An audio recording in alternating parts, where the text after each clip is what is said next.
It's Jordan from Joyrides with Jordan, apparently. It's a thing now, a second episode. We're here today to pick up a Tesla Model 3 from Auckland and drive it back to Christchurch.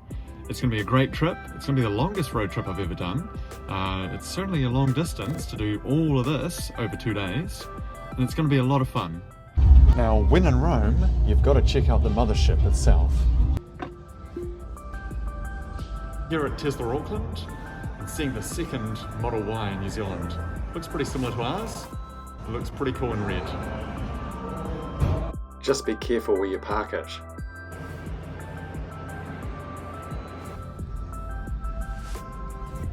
This is a Model 3 SR, currently predicting 405 kilometers of range. Open road, rule of thumb, I'll expect about 300 kilometers plus for this journey. So, Operation Get Out of Auckland successful? Check. I don't need to charge at our first stop, but let's check out the first 300 kilowatt fast charger. We're up to 6 times faster than the standard 50 kilowatt units, and in the newest range of EVs, they can add up to 400 kilometres in just 15 minutes. It's a revolution in sustainable transport. Yep, not all electricity is created equal, and some people charge their cars on electricity that is not renewable, which is madness if you've seen a television program called The News. But if you are using ChargeNet's rapid or hyper-rapid DC chargers, rest easy knowing that every single electron is coming from Ecotricity, which means it's 100% hydro, solar or wind powered, completely carbon zero certified. Wind, water, heart, go planet! By your powers combined, I am Captain Planet! Captain Planet, he's our hero, gonna take pollution down to zero. New Zealand runs on over 80% renewable electricity, but that doesn't add up to 100% pure in New Zealand yet. Let's see where the other stuff comes from.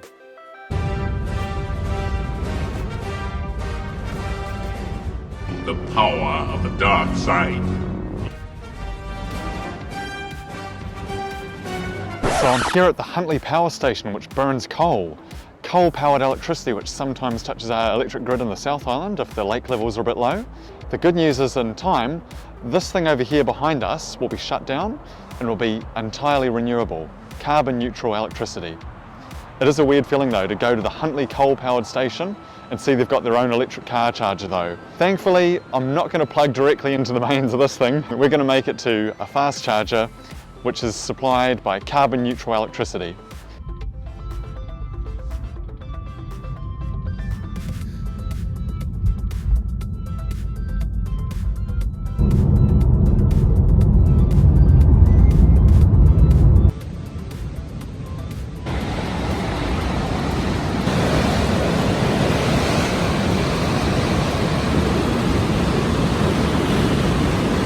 Heading into Taupo, we're going to have about 10% left when we arrive, and we're doing a trick to precondition the battery.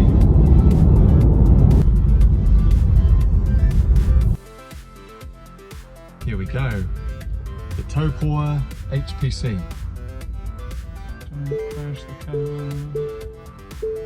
Let's see what a hypercharger can do. 29, 36, 43, 50, okay that's the normal speed, 50 remember. 68, 74, 80, 88 kilowatts, 110, 118, okay this is faster than any of the Tesla ones that I've used. 145, 150, 164, ooh, is it going to tap out around 170? Buzzing along at about 170 kilowatts of pure DC. Just across the car park, and there's a really cool temple to all things EV.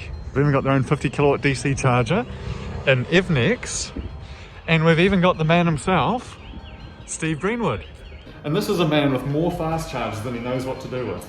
That's right, yeah. That's right. Taupo's the place to be if you need some juice in a hurry. So yeah, awesome, great to see you, and we'll see you at EV City in the future, no doubt. Very cheesy, but I'll go with it. Well, that was pretty awesome, meeting Steve from Drive EV at the HPC. We're basically fully charged in about 35 minutes. We're running about 170 at its peak, and gradually tick down a little bit. Driving through the night, let's go on to Wellington. We'll have a quick supercharge along the way at Mangaweka. Finally, the car can charge overnight at a Wellington hotel.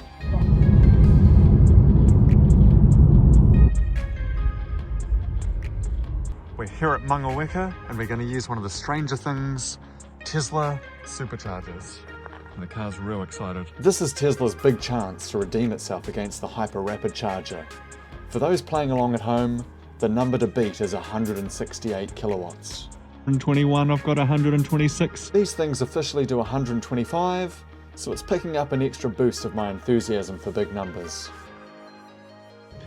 It's adding 1,000 kilometers an hour, and it reckons only about 15 minutes and we'll have what we need to Wellington. So we've got enough range to get there with about 10% left.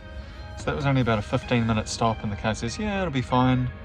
But I'm happy to give it another, 10 minutes to go on top of that, and we'll head off. About 2.5 hours to Wellington. We're going to get there around about 11 o'clock at night. Let's do this. We're coming into Wellington, going down Transmission Gully, I believe. And the car navigation's a bit confused. It doesn't know where it is, but it can follow the road, so we're still on autopilot. Thank God the car's not trying to fight to go on an imaginary road that doesn't exist. We made it to Wellington, specifically the Beehive, just on 11 o'clock at night, and with 30% left. It's about 127 kilometers.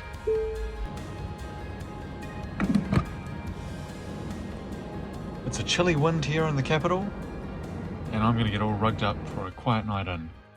See you in the morning.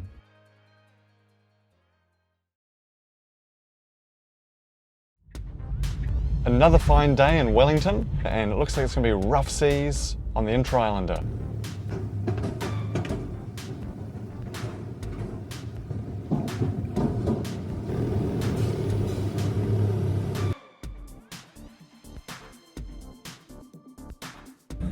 For a boat made in the Netherlands, there's not a lot of headroom. To address the hypocrisy in the room, I know I'm using fossil fuels on this journey. I've flown in a plane burning fuel, and now I'm chugging along with the Inter-Islander too. But Wellington already has an electric passenger ferry. No emissions at all. We think there'll be about a $50,000 a year saving in maintenance. There's almost no maintenance to do on the boat. And check out New Zealand's first electric plane, sponsored by EV City. Electric Air has already flown between the South and North Islands, and that trip cost about $2 of renewable energy, compared to $100 of fuel in a regular plane. In a few years' time, BLENHEIM Sounds Air will have some electric 19-seater planes. Lots of renewable energy in the capital too. All those politicians make a fair bit of hot air. They're almost as bad as a used car dealer. Here we go.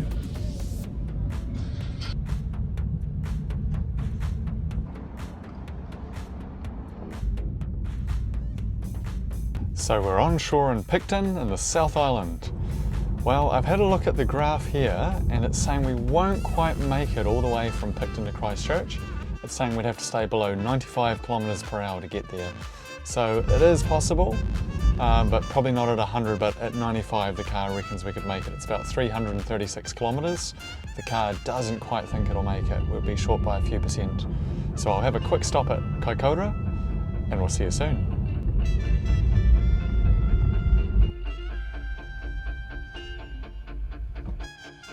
The car's at 50%, it's saying we'd make it to Christchurch with about 5% left. Rob, he'd probably push to make it home to Christchurch with 5% margin.